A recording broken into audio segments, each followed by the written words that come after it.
ridho.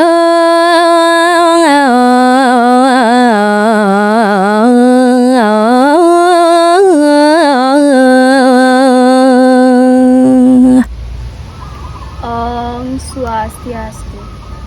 Selamat datang di video saya. Perkenalkan, saya Nikada Emanovianti, mahasiswa program studi sastra Bali angkatan 2021, Fakultas Ilmu Budaya Universitas Udayana semester 2. Di video kali ini saya akan membahas mengenai sosok kepengarangan seseorang dalam kesusastraan Bali Purwo. Sebelumnya, sebagai mahasiswa Bali, kita harus menjaga budaya, tradisi, serta karya-karya yang ada. Sebagian besar masyarakat Bali telah menanamkan budaya tersebut, baik secara langsung maupun tidak langsung. Contoh yang dapat kita ambil dalam karya sastra Bali Purwo, yakni mengenai geguritan. Bali dikenal dengan Pulau Seribu Pura, di mana Bali merupakan daerah yang kental akan budaya, tradisi, bahasa, aksara, dan juga karya sastranya. Geguritan merupakan karya sastra tradisional yang menggunakan bahasa Bali maupun bahasa Indonesia yang diikat oleh kaidah-kaidah mantra, yakni tembang, macepat, sekar alit, dan juga pupuk. Dilihat dari penggolongannya, di mana geguritan tergolong ke dalam karya sastra kesusastraan Bali Purwo. Di Bali, kita dapat menjumpai begitu banyak sastrawan yang terkenal akan karya sastra yang dibuatnya. Salah satunya mengenai geguritan. Begitu juga dengan seseorang yang saya jumpai, beliau bertempat tinggal di Jalan Raya Semer, Gang Tunjung Mekar nomor 11, lingkungan Peliatan, Desa Kerobokan, Kecamatan Kuta Utara, Kabupaten Badung, dengan geguritan yang diambil yaitu geguritan Tambel Sastra. Geguritan ini dibuat pada ajang kreasi sastra, yaitu Sastra Saraswati Siwana, Pemarisuda Gering Agung di Puri Kauman Ubud. Geguritan karya Niluh Wida Apriliani ini merupakan 5 karya terbaik kategori geguritan. Geguritan ini diikat oleh 8 pupuh, diantaranya pupuh pucung, pupuh pangkur, pupuh sino, pupuh semanandana, pupuh mas kumambang, durma, ginanti, dan juga pupuh ginade.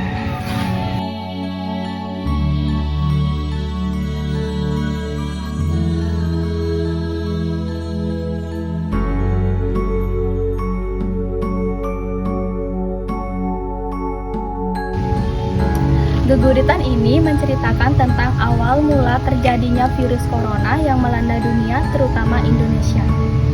Beliau merasa sungsut rengmana, atau kenapa sih Ibu Pertiwi merasakan duka yang sangat mendalam yang diakibatkan oleh virus corona. Berbagai upaya telah dilakukan, mulai dari menggunakan masker, mencuci tangan, menjaga jarak, dan lain sebagainya. Dan pada akhirnya hal tersebut membuat pemerintahan Indonesia yakni Joko Widodo merasa kebingungan. Dan pada akhirnya beliau ingat akan satu hal, atau beliau mendapatkan pewesek tentang pedoman, di mana pedoman itu merupakan hal penting dalam sastra. Pedoman itu adalah 5 dasar negara Republik Indonesia yakni Pancasila. 5 pedoman tersebut menyatakan bahwa virus corona bukanlah penyakit, melainkan obat, di mana pedoman itu menyadarkan kita akan pentingnya 5 hal dasar yang termuat dalam Pancasila. Pasti kalian bertanya-tanya, kenapa sih harus 5 pedoman dasar negara kita, Pancasila? Kenapa bukan undang-undang? Untuk isi lebih jelas mengenai isi geguritan ini, yuk simak video berikutnya.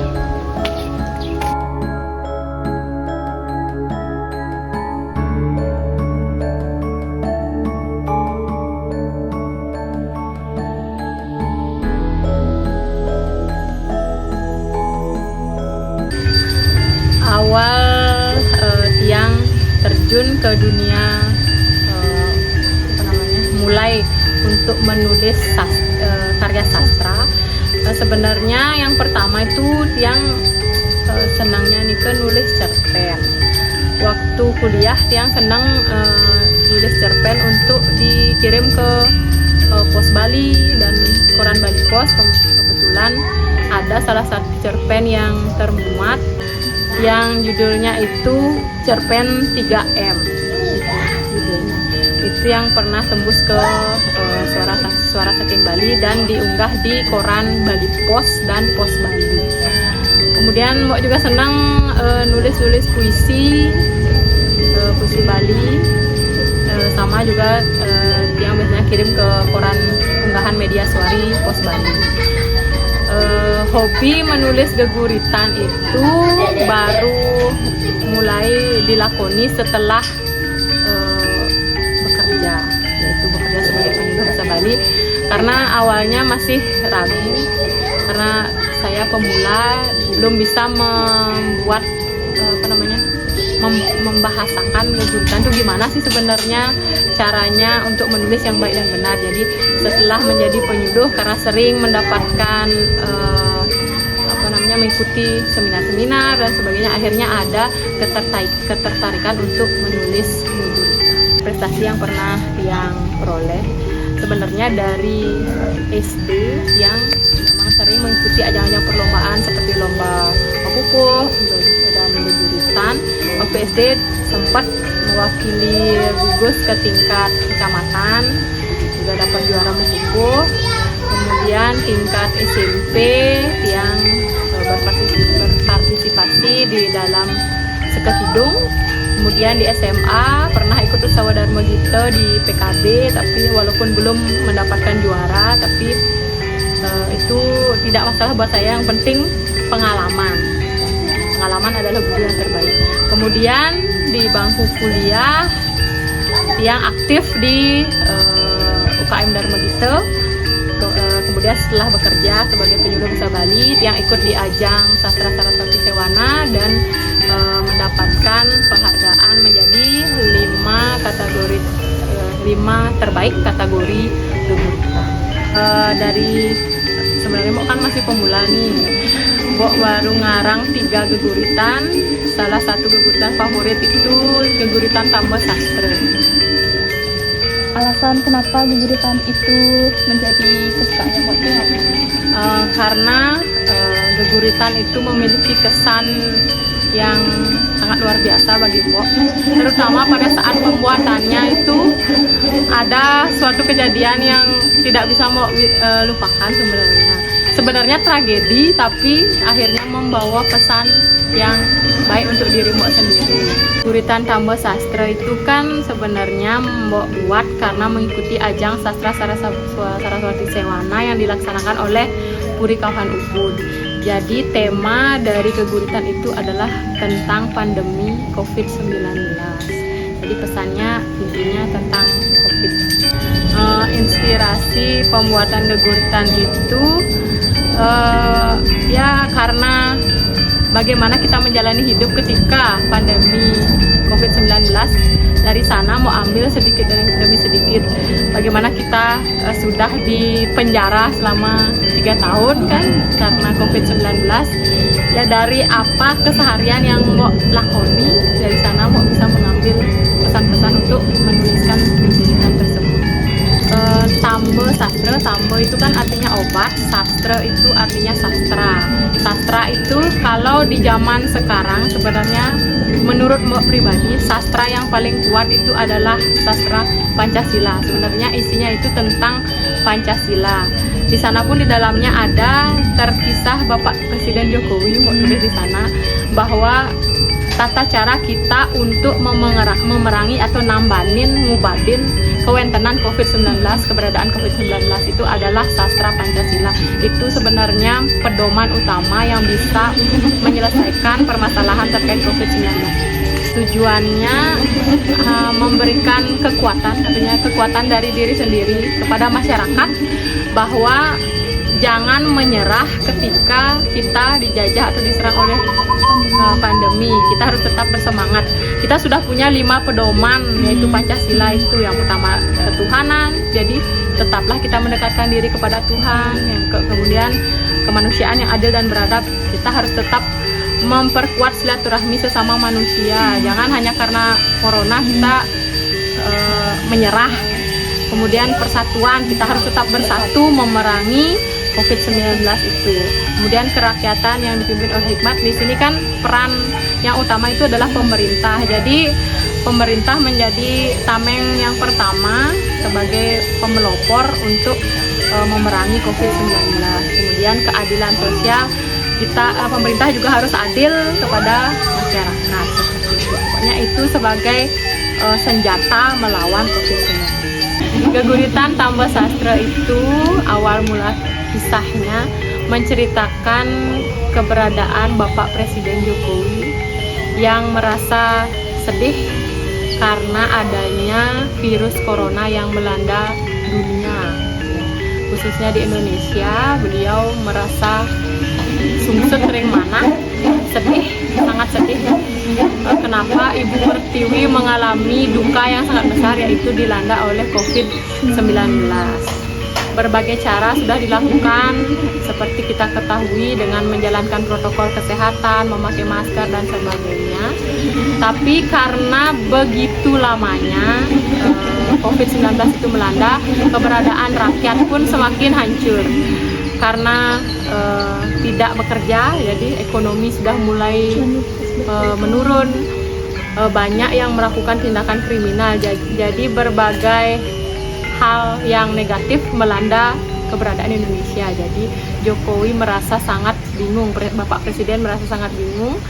Akhirnya beliau mendapatkan pewisik ingat tekan dengan sesuatu hal, yaitu beliau memiliki pedoman yang sangat utama, yaitu Pancasila, yaitu 5 dasar negara Indonesia, yang merupakan sastra yang sangat utama, sebenarnya memiliki pesan yang sangat utama bagi masyarakat Indonesia.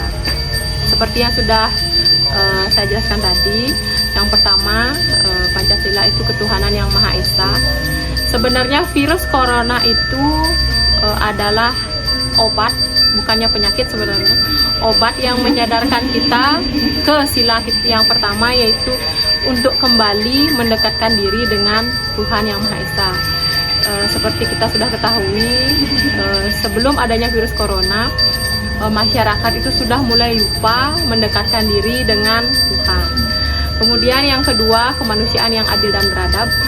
Berkat adanya virus corona yang menyuruh kita selalu berada di rumah, berkumpul bersama keluarga, jadi lebih mengingatkan kita untuk mendekatkan silaturahmi dengan saudara, dengan lingkungan sekitar, mengingatkan kepada kita agar semakin raket menyamo. Nah, itu bahasa Balinya raket menyamo. Ngelantur yang ketiga, persatuan Indonesia. Corona memberikan pesan kepada kita agar bisa bersatu. Walaupun warga Indonesia itu berbeda-beda, namun sejatinya kita satu, warga Indonesia harus meningkatkan persatuan untuk memerangi COVID-19 itu. Kemudian yang keempat, kerakyatan yang dipimpin oleh hikmat kebijaksanaan dalam permusyawaratan perwakilan. Dengan adanya virus corona, menyadarkan khususnya pemerintah, seperti hanya para pemimpin, anggota DPR, Bapak Presiden dan sebagainya, semua staf pemerintahan hendaknya benar-benar melakukan kepemimpinan dengan baik.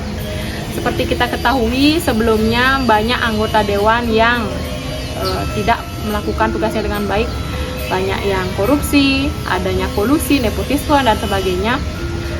Dengan adanya virus corona, hendaknya hal tersebut sudah bisa mulai untuk dikurangi agar masyarakat memang bisa mendapatkan kesejahteraan yang sejati. Kemudian yang kelima, keadilan sosial bagi seluruh rakyat Indonesia. Ini juga pesan bagi para pemimpin di pemerintahan serta hukum Indonesia, hendaknya mulai melakukan tugas dengan baik, tidak membeda-bedakan baik itu kalangan miskin, kalangan kaya. Yang namanya hukum sudah pasti harus adil. Jadi virus corona ini memberikan pesan kepada kita untuk menintrospeksi diri, untuk kembali berubah menjadi yang lebih baik. Jadi dengan adanya virus corona, kita tidak boleh menyerah, kita harus tetap berusaha menjalani kehidupan. pupuh yang membangun geguritan Tambah Sastra itu terdiri dari 8 pupuh. Kenapa demikian? Karena di sini Tiang mengarang geguritan itu karena sebenarnya Tiang hobi menggegitan. Boya aja Tiang wikan, bukannya saya pintar, tapi Tiang senang melajah megeguritan. Jadi Tiang membangun geguritan itu berdasarkan pupuh-pupuh yang sudah Tiang kuasai, yang sudah bisa saya tembangkan, ya seperti itu. Jadi pupuh ini dibangun dari pupuh Sinom, Semarandane, Ginade, Ginanti, Pucung, Pangkur, Mas Kumambang, kemudian Durmo. Yang tidak Tiang cantumkan di sana mijil dan dandang gula, karena kebetulan Tiang juga belum belajar pengembangan pupuh mijil dan dandang gula itu. Jadi tujuan Tiang membuat geguritan agar bisa Tiang kembangkan langsung. Inggih mangkin Tiang pacang wadarang silih sinunggil pupuh sanewenten ring geguritan Tambah Sastra. Niki wantah pupuh Ginade linggar petak. Mina beniki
arti dari pupuh yang saya lantunkan tadi adalah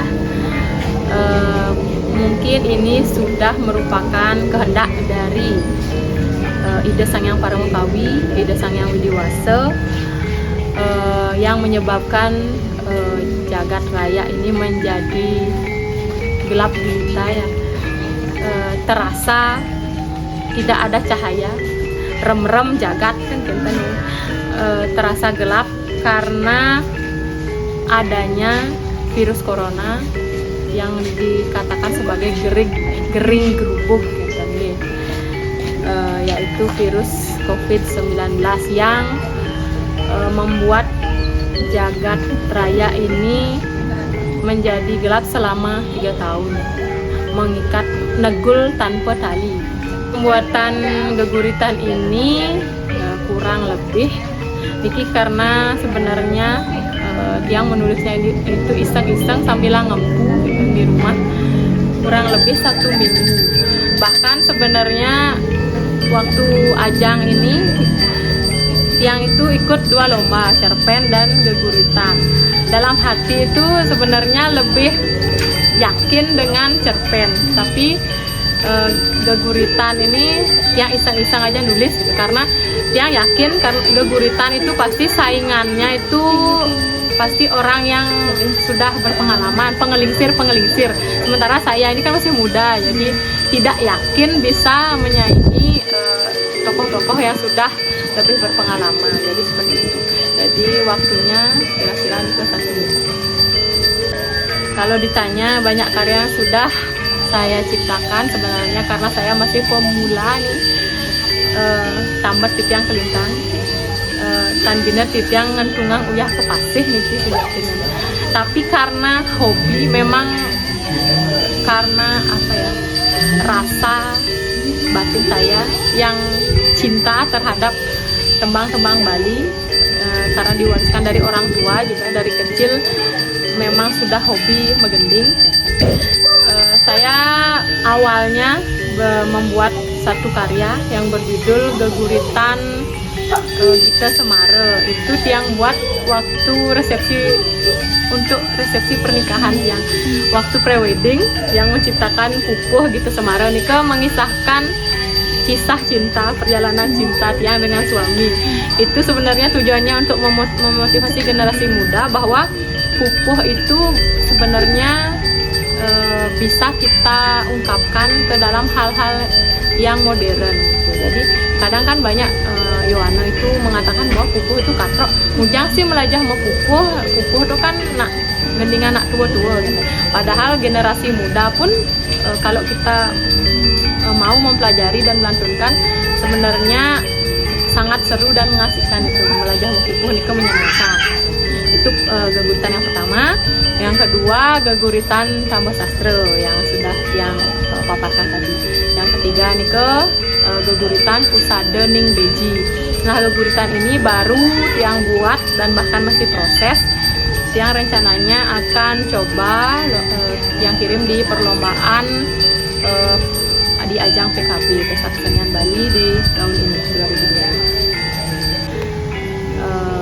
Hal yang tiang rasakan ketika ternyata geguritan tambah sastra yang tiang ikutkan dalam ajang sastra Saraswati Sewana bisa masuk 5 besar itu sungguh apa ya, membanggakan untuk diri saya sendiri, karena benar-benar tidak menyangka, karena dari sekian peserta bahkan yang wanita pun sedikit, yang perempuan pun sedikit, ternyata saya menjadi 5 besar dan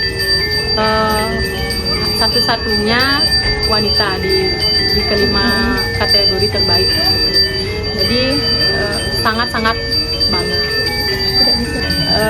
Di dalam geguritan tambah sastra itu, karena dalam kisah ceritanya itu berisi bahwa kita harus magehang kewentenan Pancasila. Nilai yang terkandung di dalam geguritan tambah sastra itu karena di dalamnya berisi tentang bagaimana kita magehang kewentenan dasar negara Pancasila. Jadi nilainya itu sudah pasti ada nilai keagamaan, nilai kemanusiaan, dan nilai sosial. Tokoh motivasi yang jadikan sebagai contoh untuk menulis geguritan adalah Bapak Nyoman Suprapto, karena kebetulan dari kecil nih ke ibu dan bapak nih ke kan sering biasanya ngaturang ya geguritan di Banjar, itu tiang sering ikut biasanya di sana, sampai sirap di pabinaan bapak dan ibu mendengarkan lantunan-lantunan tembang nike, dan ibu sering melantunkan tembang-tembang yang ada di bukunya Pak Nyoman Suprapto. Dari kecil tiang penasaran sire nike Pak Nyoman Suprapto. Akhirnya pada saat kuliah pun saat pembuatan skripsi tiang mengangkat geguritannya beliau dengan judul Geguritan Naga Puspa. Nike tiang selahin untuk suasana antropologi sastra dengan pemastika antropologi sastra. Jadi penelitian yang tiang lakukan itu meneliti naskah Geguritan Naga Puspa sane kekaryanin oleh Pak Nyoman Suprapto. Akhirnya karena tiang mengidolakan beliau tanpa tahu bagaimana tampangnya beliau, tiang akhirnya bertemu ketika ajang Saraswati Sewana. Beliau juga menjadi salah satu pemenang dalam kategori geguritan tersebut. Jadi sudah sempat foto bersama, jadi akhirnya bertemu dengan idola yang menjadi motivasi saya. Tadi tiang sempat bilang bahwa ketika saya mengarang Geguritan Tambah Sastra ini memiliki kesan yang tidak bisa saya lupakan, karena dibalik saya mendapatkan penghargaan dari Geguritan Tambah Sastra itu ada tragedi sebenarnya. Ketika saya menulis Geguritan dan sudah selesai dikirim ke Purikahan Ubud, setelah itu ada kejadian saya sempat jatuh, mengalami kecelakaan di rumah nih. Kecelakaannya sebenarnya simple, jatuh terus kepala tiang kebentur sampai jatuh. Akhirnya sampai operasi otak ya. Jadi di tengah-tengah perlombaan itu tiang mengalami kejadian itu. Bahkan saya sempat berpikir apakah tiang bisa kembali normal seperti sedia kala. Tapi ternyata dengan Sihin Ida Sangyang Widiwasa, tiang bisa kembali pulih selama sebulan nih ke pemulihan. Dan setelah pulih nih akhirnya ada kabar bahwa tiang mendapat juara di ajang sastra Saraswati Sewana. Jadi di balik tragedi tersebut ada hikmah yang ada hikmah ada hikmah yang tiang terima. Dan bahkan di ajang sastra Saraswati Sewana itu sempat ditampilkan di akhir acara nih ke parade kayak penampilan sih gitu temanya. Jadi tiang jadinya berpikir segala sesuatu yang kita lakukan itu tanpa Sihin Ida Betara, tanpa kasih Sihin Ida Betara tidak akan bisa berjalan dengan lancar. Jadi apapun yang kita alami, baik itu kejadian yang buruk, sudah pasti ada hikmah di balik semuanya.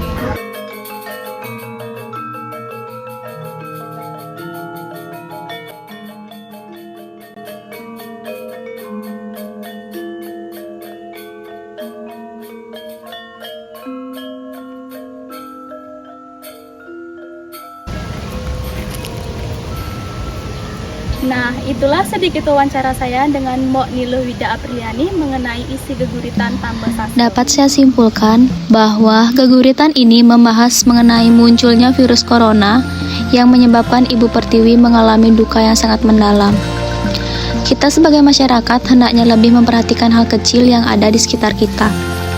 Virus corona ini bukan penyakit, tapi obat yang menyadarkan kita akan 5 dasar negara yang sudah kita lupakan sebelum virus corona ini melanda Ibu Pertiwi. Adapun nilai-nilai yang terkandung di dalam Geguritan ini yakni nilai agama, nilai sosial, dan juga nilai kemanusiaan. Pesan yang disampaikan pengarang kepada kita semua yaitu mulailah mencintai warisan budaya leluhur kita, khususnya tembang-tembang Bali, pupuh, dan geguritan. Bali kaya akan sastra, kalau bukan kita yang melestarikannya siapa lagi? Kita yang punya, jadi kita yang harus menjaganya. Harusnya kita memiliki rasa jengah untuk memotivasi diri. Orang luar saja datang ke Bali untuk mencari budaya kita. Bahkan banyak orang luar yang sudah fasih belajar tentang tradisi Bali, bahkan sudah bisa berbahasa Bali, menggambel, dan juga menari. Kenapa justru orang luar yang melestarikan budaya kita? Kenapa bukan kita sendiri? Maka dari itu, mari sekarang belajar melestarikan dan ajak tekan budaya dan tradisi yang ada di Bali. Baik, sekian yang dapat saya sampaikan mengenai kepengarangan kesusastraan Bali Purwo. Jikalau terdapat kesalahan kata baik disengaja maupun tidak sengaja, saya secara pribadi memohon maaf sebesar-besarnya dan saya akhiri dengan parame santi. Om Santi Santi Santi Om.